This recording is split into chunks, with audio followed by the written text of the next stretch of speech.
And we're back for our daily NBA best bets here on Wednesday, January 21st. We've got 7 games tonight in the association, and of course, we've got 5 best bets for these 7 games. It is Rivals Week now in the NBA, and of course, today we've got major rivalry games like the Cleveland Cavaliers and the Charlotte Hornets, the Toronto Raptors and the Sacramento Kings, and the Detroit Pistons and the New Orleans Pelicans. And by the way, hold on. Oklahoma City Thunder versus Milwaukee Bucks, the heated rivalry. How dare you find someone wearing a Giannis jersey in OKC? Come on, we're just making stuff up at this point. Seriously, maybe make only the nationally televised games rivals games, but they're doing Hornets Cavs rivalry game. What rivalry is there with the Cavs and the Hornets? No, legitimately, can someone tell me, I'm not from Cleveland. I've only been to Charlotte once. I don't know the lore there. Is there really a rivalry with Hornets and Cavs? I don't think so. No, I legitimately, there's nothing I can think of. Heat, Hornets, I can kind of think of from 2015. I don't know, guys. Regardless, before we get into the video, make sure to hit that subscribe button down below for some more daily NBA best bets here on the channel. Earlier today, we posted our college basketball best bets, so go make sure to check that out if you have not yet. Also on the channel, our NFL predictions for the divisional round of the playoffs, conference championship round. My goodness, AFC championship game, Patriots, Broncos, NFC championship game, Rams versus Seahawks. And on Greedo Plays MMA this week, our UFC 324 predictions for the interim lightweight championship fight between Justin Gaethje and Paddy the Baddy Pimblett. Okay, on now to the first of our 5 best bets today for the NBA, kicking things off with the heated rivalry game that is the Cleveland Cavaliers and the Charlotte Hornets. I'm going to go with the Cavaliers to beat Charlotte at -140. If you don't like it, take the -2 on Cleveland to cover. Again, I still don't understand what is the rivalry in this spot. It's just fake, right? In all fairness, who would the Hornets rival be? Even if the NBA is trying to make one up, who would their rival actually be? I don't know. Anyways, the Warriors, because Steph's from North Carolina. That's the only thing I can think of. I don't know. They're really trying to. By the way, tomorrow the rivalry matchup between the Warriors and the Mavs. They're really trying to give us that game, trying to make us think that's a rivalry. Of course, the NBA is stretching with a lot of these, but this one seriously does not make sense. And the fact this is on all the posters, this week. I saw an ESPN graphic saying rivalry week starts this week, kicks off on ESPN, Hornets and Cavs, and I'm seeing Donovan Mitchell stare down Con Knuckle on the graphic. Is there beef? Is there some beef we don't know about between Mitchell and Knuckle? I don't think so. So here we are, Cavs, Hornets. I'm gonna go with Cleveland. Charlotte's such a weird team to look at because it's, and literally we can look at their last 6 games, and every other game Charlotte looks like the best team in the world. But then they will have games where they just completely lay eggs. So again, the best example of this, look at their last 7 games, where they've traded wins and losses in their last 7. So 7 games ago, they played the Indiana Pacers at home in Charlotte.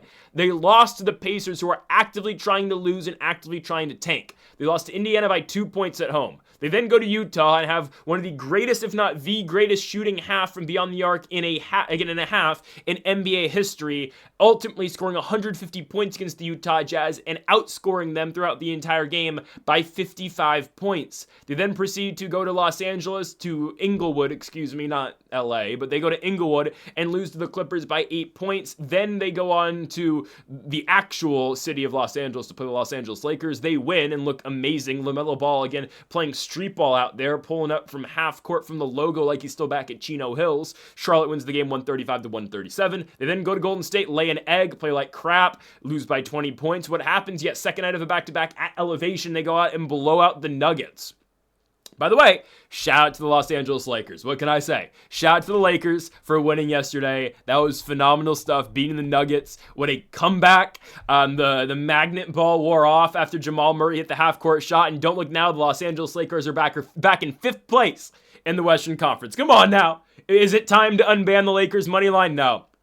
Not until Reeves comes back. When Reeves comes back, we will be back on Lakers money line. Anyways, though, Cleveland versus Charlotte, the Hornets win that Denver game, and now they're back at home. Okay, well, if the trends are showing us anything, this is the game where they're going to massively fall off a cliff. Now, don't get me wrong, this team's playing well. Con Knuckle, the star of the team, but LaMelo Ball obviously playing well. Brandon Miller's had some big games. Miles Bridges is being discussed in trade talks. Lakers are a team that's being rumored for him. Obviously, Los Angeles is in on everything. everybody. Now, real quickly, if the Lakers can pull off a Michael Porter Jr. and Nick Claxton trade, what would they give up? I don't know. But if they can somehow get those two guys, hey, we're winning it this season. No, we're not. It would be the Thunder still. But anyways, please get the Lakers MPJ and Claxton. I don't know what they could do without trading Reeves for that, which obviously they will not and cannot trade AR. But if they can find a way to do that, I mean, Hachimura and Ayton for Michael Hachimura, Ayton in a first-round pick for MPJ and Nick Claxton, yeah, take that right away, please. Anyways, Charlotte, they've got, this young core is playing well this season. Cavaliers, they won 3 in a row. Actually, no, they only won 2 games against the Sixers in back-to-back nights in Philadelphia. They then proceeded to lose to the Oklahoma City Thunder as expected. Injuries have continued to get at the Cavs all year long. Currently, they're without Darius Garland and Sam Merrill. Garland out for another week. Again, he's just been hammered with injuries as the season has gone on. Donovan Mitchell continues to play a very underrated year. He's just not really getting talked about because the Cavs are only 4 games over 500, but Mitchell quietly averaging 29 points per game. Evan Mobley, when he's healthy, and he's been healthy for most of the season, he's been playing phenomenal basketball too. Again, the problem with the Cavs is, well, they're only 4 games over, and currently they are in the play-in. But if they win today, again, we can rejoin the play-in pals in the DeMar DeRozan Invitational, as the Hawks, Bulls, Heat, and Magic would all be in the play-in again if the Cavs were to win today. And that's exactly what I expect to happen. I think Cleveland gets out to a hot start against the Hornets. I think we're going to see a lot of offense. I don't think we're going to see a lot of defense in this game. Charlotte, though, again, if you play the trends, this is the game where they kind of come back to earth.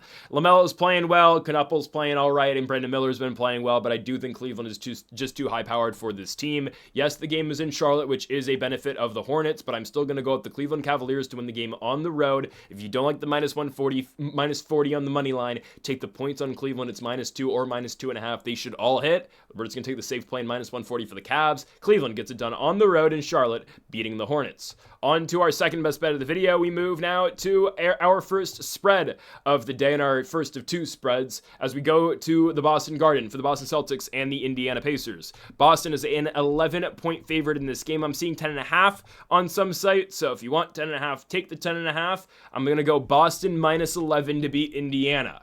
I think the Celtics, and I will try not to go on my stately Celtics spiel. They're playing well. It's a competitive loss in Detroit. Jaylen Brown is a one shot away from winning that game for Boston. I'm okay with it.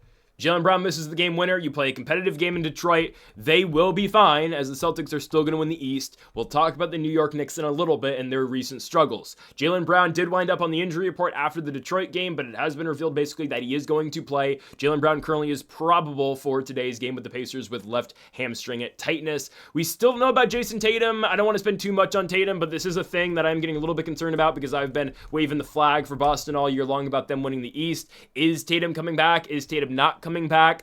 I still think he is. There's some, discussion that maybe he's not going to come back this year. We'll see.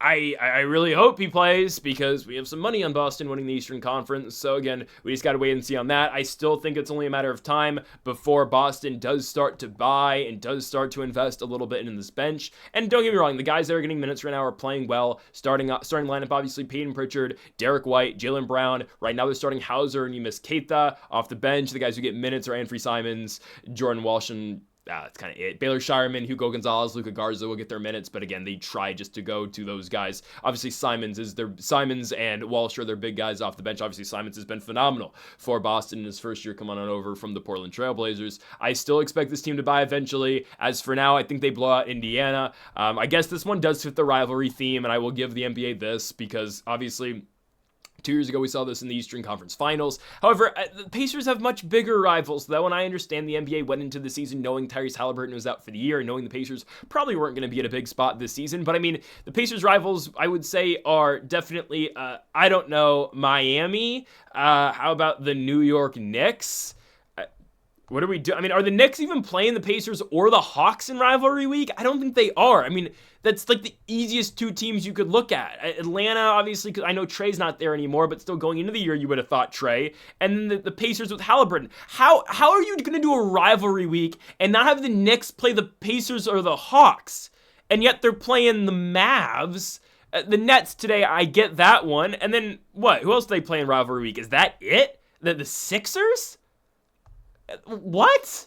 I don't know. This just doesn't make sense. The Pacers are playing the Thunder in rivalry week. I guess that makes a little bit of sense, but There's teams in the East that the Pacers aren't, I don't know. Well, they did play. No, they played Philly on Monday, not Miami. I don't know. This rivalry thing's so stupid. Indiana-Boston, though, does make sense. The Pacers, you know what they are. They're not trying to win basketball games. The last 2 road games for Indiana did not go very well. They lost 121-78 against the Detroit Pistons. Were somewhat competitive against Philadelphia, only losing to the Sixers by 9 points, 113-104. I would not expect this Boston game, though, to be that competitive. Benedict Mathurin's still not back. I don't know if he's ever going to play another game for Indiana.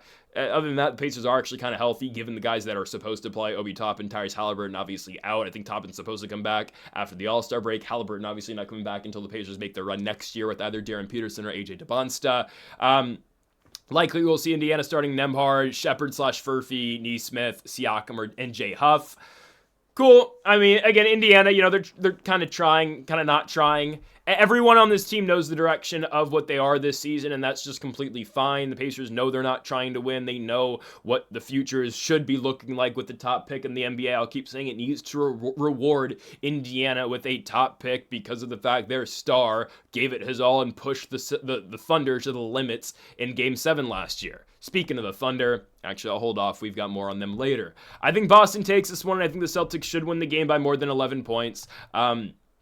I think, we know Jaylen Brown's going to play. He's probable. Again, this is a team that has played good basketball. 2 prior games before Detroit, beat Miami on the road by 5, beat Atlanta on the road by double digits by 24, I believe 26 points. It's a team that's continuing to heat up, and I think, again, as the season goes on, they're just going to continue to play better. I'm still waiting on that moment where Boston decides, all right, we're going to pull the trigger and we're going to buy at the deadline, or we're just going to buy in general, because the fact of the matter is they can really go out and get some pieces right now, beef up this lineup, and go into Detroit and likely beat them in the Eastern Conference Finals if the Pistons even get there. I'm telling you, I really still imagine a world, and I believe it's going to happen. Philadelphia in the second round is going to beat the Pistons, and I think Joel Embiid's finally going to make an Eastern Conference Finals. Might be a hot take. That's still where I'm heading, I think, for the Eastern Conference Finals, though I think it's going to be Boston versus Philadelphia, with the Celtics likely winning in 6 before losing in the NBA championship, obviously, to the OKC Thunder. And again, that's just a matter of when Tatum and if Tatum comes back, but I believe it's going to happen. Give me Boston in this spot. Should be a blowout. And the last time they played the Pacers, they did lose in Indiana by 2 points. 2 prior times this year,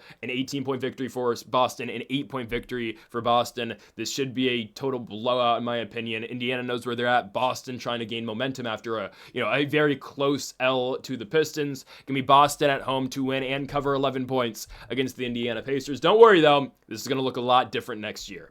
On to our third best bet of the video, we go to the rivalry matchup that is in New York City between the Brooklyn Nets and the New York Knicks. I'm going to be going Michael Porter Jr. over on points, MPJ over 24.5 today against the New York Knicks. I'm envisioning Michael Porter Jr. absolutely shredding the New York Knicks tonight. I'm not going to put as much into his past games as I will the fact that the Knicks are horrible right now. And I imagine a world where MPJ just shreds them from beyond the arc. They're not playing good defense. They're not scoring. Michael Porter Jr., who is the best player on Brooklyn, should put them in the dirt tonight. Last 3 games for MPJ, I understand he has gone under in 2 out of the last 3. 23 points against Phoenix, 26 points against Chicago, 20 points against the New Orleans Pelicans. But I do expect MPJ to sit anywhere from 32 to 37 minutes. That's kind of where he's been sitting at all year long.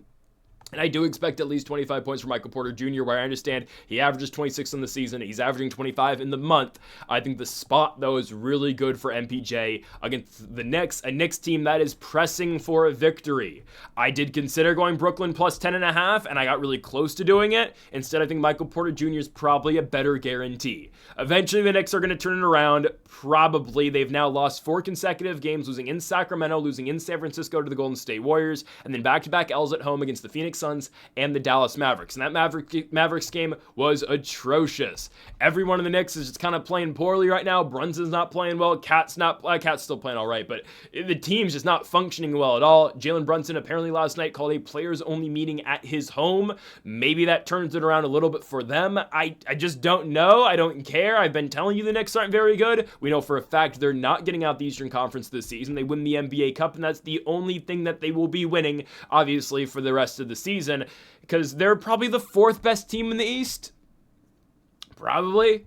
I mean, I think, well, just in terms of who I actually believe in the postseason, I believe in Boston more. I believe in Detroit more. Yes, I believe in the Sixers more. So I'd rank the Knicks in 4th, and then I'd probably go Cleveland.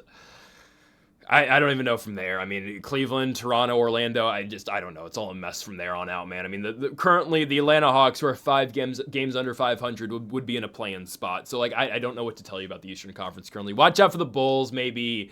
No, I'm joking. That's not a serious proposition. Anyways, I think Michael Porter Jr. is going to go over points tonight. MPJ, and the only games he's played so far against the Knicks this season, well, he's played all right. The second game against the Knicks actually wasn't very good. The first one, though, he played against New York, very solid, 26 minutes. Again, only 26 minutes, one of the lower minutes nights on the year for Michael Porter Jr. Went 4 for 9 from beyond the arc, 425 points. The other game against New York just didn't play a lot either, 27 minutes, 1 for 9 from 3, 16 points. Again, the opportunity is there. Michael Porter Jr. just hasn't been able to cash in on all of his shots so far this season against New York, but this has been a very reliable player for the Knicks all season long. Obviously, again, MPJ, I keep saying it, is finally on a team where he is the main guy. He is the focal point of the offense. He's never been in that environment, obviously, since being drafted by the Denver Nuggets and kind of just always being a third or fourth option. And what's so good about this line, in my opinion, is just the volume of three-point shots MPJ takes. In the last 4 games, Michael Porter Jr. has taken at least 10 three-pointers per night. I mean, hell, game before that, he took 9. In the game prior to those 5 games, he took 18 three-point shots. MPJ is on the season way 40% three-point shooter. So on average, he's going to hit 4 3-pointers per game, and MPJ's game has expanded now to the point where he's going to take likely 10 other shots. So MPJ's probably going to take 10 3-pointers and likely 10 other shots that aren't threes, which is usually him driving to the basket and finding easy looks. So, I mean, again, you just play the math on this. MPJ's going to get 16 points from threes. 12 points from threes. Math, I know it's hard sometimes.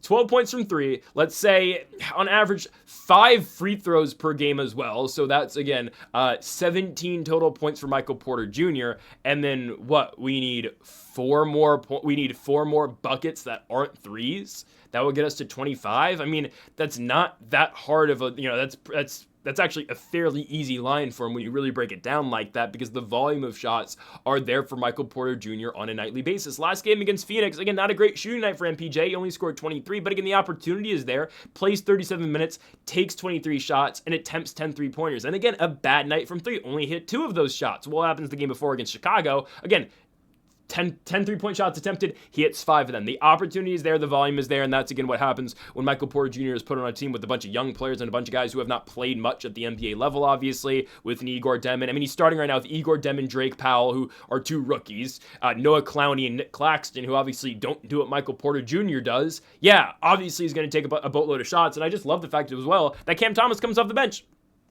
Nothing against Cam Thomas, but I mean, is it kind of crazy the Nets have kind of just buried the career of Cam Thomas a little bit? And that's kind of because Michael Porter Jr. does everything better than Cam Thomas. Cam Thomas is a bench player who gets like 8 shots a game and averages like 6 points a game off the bench right now. This dude went from averaging 24 to 17 points per game in about a 10-game stretch, because he doesn't get the opportunity, doesn't get the volume of shots, and doesn't get the minutes anymore. And again, that's kind of because Michael Porter Jr. does everything better than Cam Thomas does. He's a bigger player, obviously, than Cam Thomas is, and he contributes more than just scoring, because Thomas, obviously, we know last shot goes with him. Ball touches his hands, it's going up. I know MPJ is kind of the same thing, but Michael Porter Jr. has been a more efficient scorer and more effective scorer than Cam Thomas has been. And he offers them more, at least on the defensive side of the ball, than Thomas does either. So, I don't know. They've kind of just gotten rid of the Thomas era. They've gone full force with MPJ. And the guys he shares the court with usually, Demon, Powell, Clowney, and Claxton, yeah, they all give Porter Jr. the ball. I still would like to see him in LA, like Rui, like Jake LaRavia. I like Michael Porter Jr. more. Put him in the corner. He's hitting threes all game long. Yes, please. Can I get Michael Porter Jr. in LA? Even though if I'm MPJ, I want to stay in Brooklyn. I mean, this is my team. I get to do whatever I want. Yeah, say whatever I want. I would want to stay in Brooklyn too. Should be an all-star this year. We'll see if he gets it. I don't know how the hell they're doing this with international or World versus USA. I found it really interesting. The All-Star Game starters it's the Eastern Conference plus Steph Curry taking on the Western Conference plus who is the only American in the West? It's the Western Conference plus Giannis, thank you, who's the only world player from the East. Anyways, give me over tonight on Michael Porter Jr. 24.5 in the Garden. On to our 4th best bet of the video. Let's go to the heated rivalry that is the Milwaukee Bucks and the Oklahoma City Thunder. Guys, off the top of my head, I cannot tell you a crazy thing that has ever happened in a Bucks versus Thunder game with Shea versus Giannis. Like, I can't tell you legitimately like a historical moment between these two teams other than the fact that they played in the NBA Cup last season.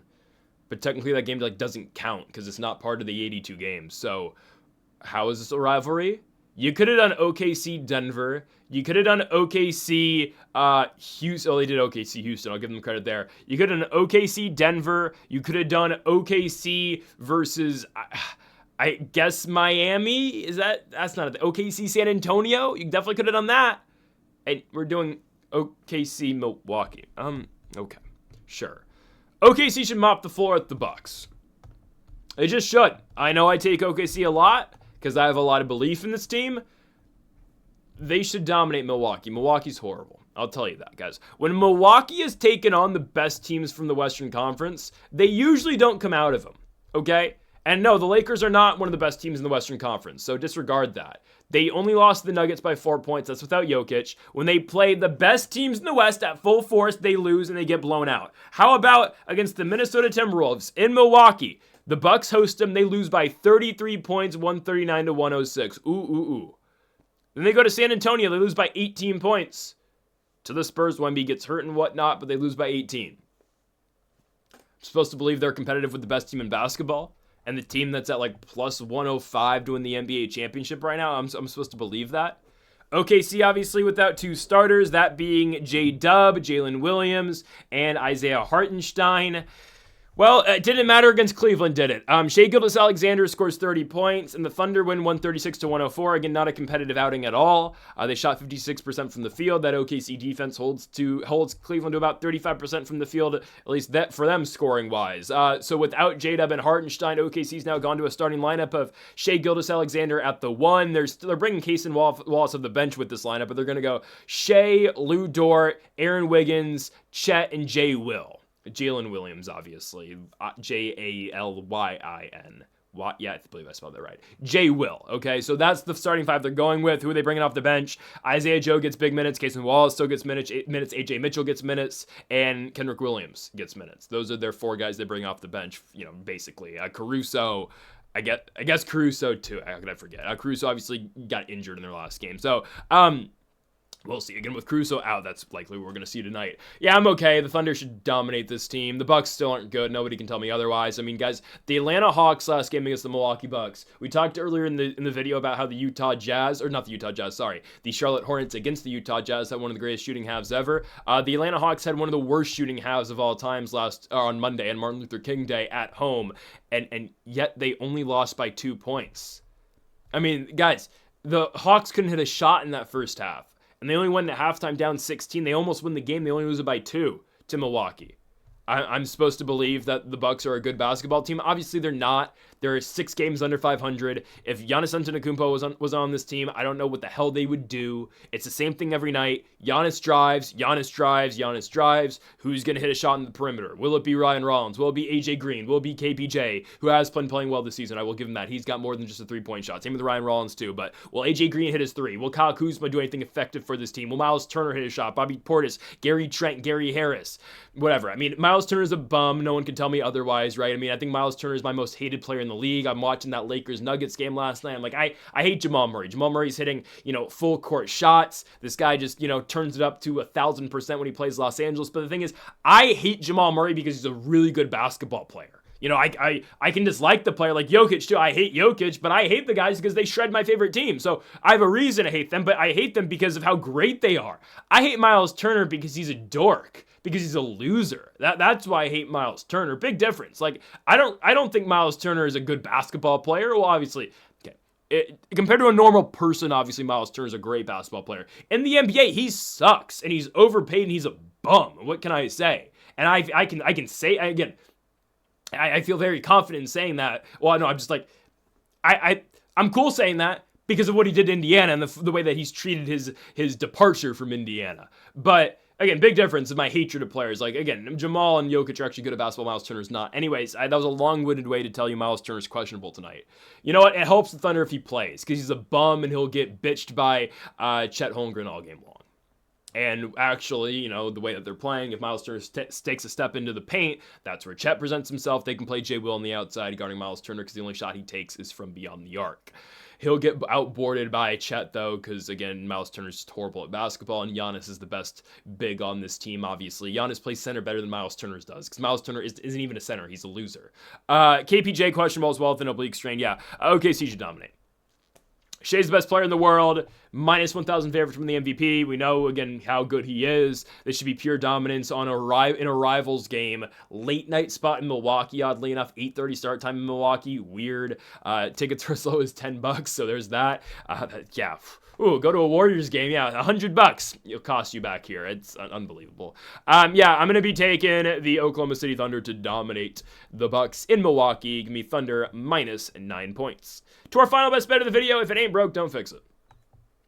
There's that. You know, I mean, if it's not broke, don't fix it. Russell Westbrook tonight, over 15.5 points.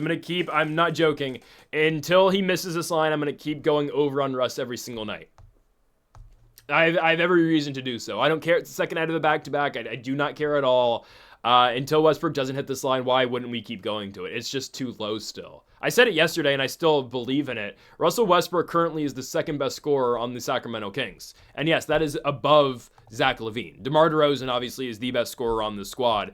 DeMar yesterday in that loss against the Miami Heat, yes, the Kings have finally cooled down. DeMar DeRozan scores 23 points. Russell Westbrook's not far off him, though, as Russ goes out there against Miami and scores 22. Russ can't get it going from beyond the arc. Shocker, but, well, he's been good recently from beyond the arc, but yesterday he can. He goes 1 for 6, but how about 9 for 14 from the field? 3 free throws. Russ finishes with 22, 2, and 7. Yeah, it's a productive night for Russell Westbrook. We talked quite a bit about Westbrook yesterday, about how the fact that he's probably bought himself another year in the league, and there's a chance, honestly, that Westbrook might get traded at the deadline because there is going to be some team that will be somewhat interested in what Westbrook can offer them this year, and good on Russ for putting himself in a position to be in this spot now.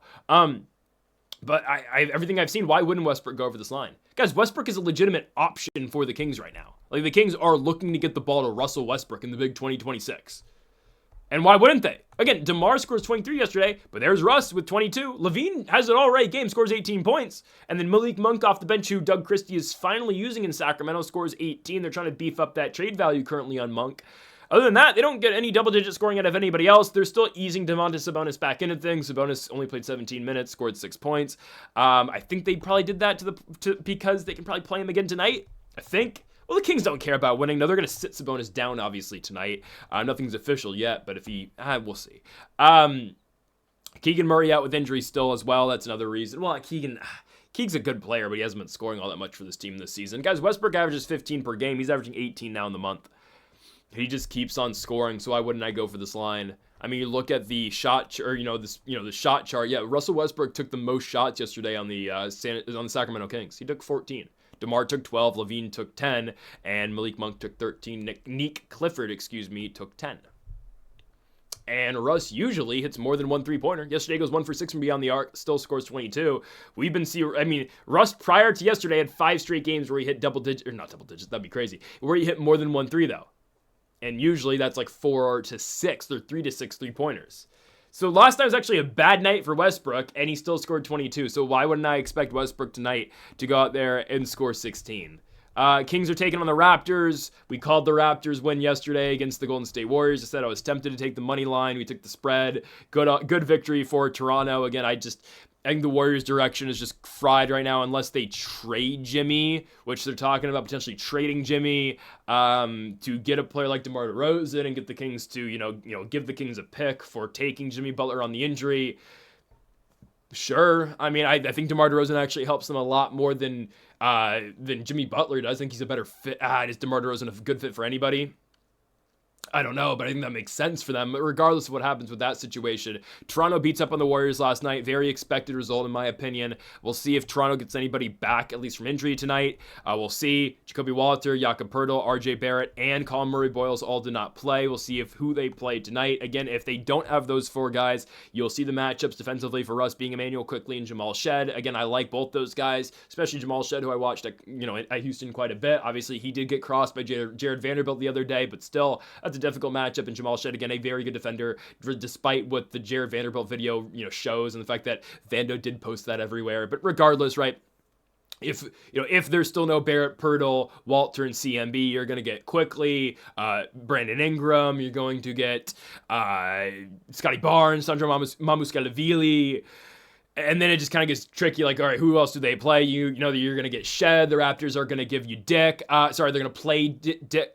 They're going to play Grady Dick, and we'll see what else they bring to the table tonight. I think Russ is going to be fine. I think he's going to handle this team quite easily. And I think we do see 16 points out of Russell Westbrook. It's a line that he has hit every single game since January 11th, and since the Kings have kind of reemerged. I know they've lost back-to-back games now against Portland and Miami, but since they went on that little run, beating Houston, beating Los Angeles, beating the Knicks and the Wizards, Westbrook has hit this line every single game. I would expect him to do it again tonight. Give me Westbrook over 15.5 points. If it ain't broke, don't fix it. And until Westbrook doesn't score 16, I'm going to keep playing this in every Kings game imaginable. Westbrook over 15.5 points as the Kings finally close out this long home stretch that again has stretched, or that has gone, obviously, since that Houston victory back on Wild Card Weekend, was it? I remember that game was going on at the same time as Patriots versus Chargers. So give me Westbrook tonight over before the Kings go to Cleveland on Friday night for the obvious rivalry matchup that is Kings versus